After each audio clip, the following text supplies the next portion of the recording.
এক সময়ের কথা, বিস্তীর্ণ সবুজ অরণ্য আর শান্ত নদীর পাশ ঘেঁষে চলছিল বনের জীবন।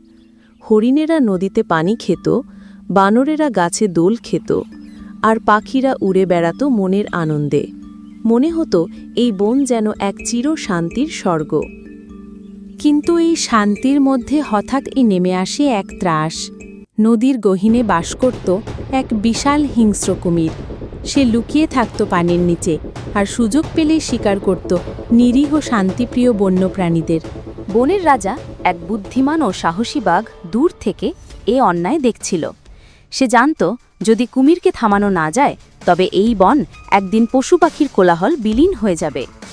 বাঘ একদিন সব পশু ও পাখিদের সবাইকে উদ্দেশ্য করে বলল, এই বন আমাদের ঘর, আমাদের আবাসস্থল। কেউ বাহির থেকে এসে আমাদের ওপর রাজত্ব করতে পারবে না। এবং এও বলে উঠল, কুমিরের আচরণের জন্য আমি খুবই মর্মাহত।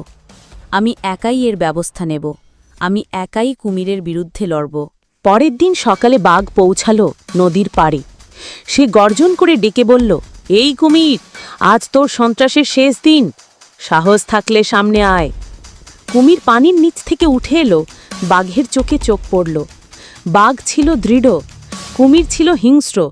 শুরু হলো এক অভূতপূর্ণ দ্বন্দ্ব।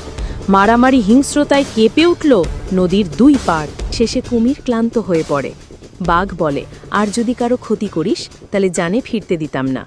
কুমির রক্তাক্ত মুখ নিয়ে নদীতে ফিরে যায়, চিরদিনের মতো নিঃশব্দে। বনের প্রাণীরা মহা আনন্দে ফেটে পড়ে।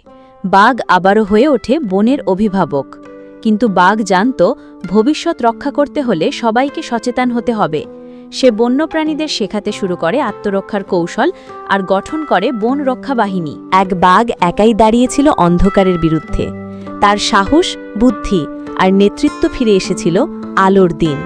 এমন গল্প কেবল সাহসীদের ঘিরেই গড়ে ওঠে।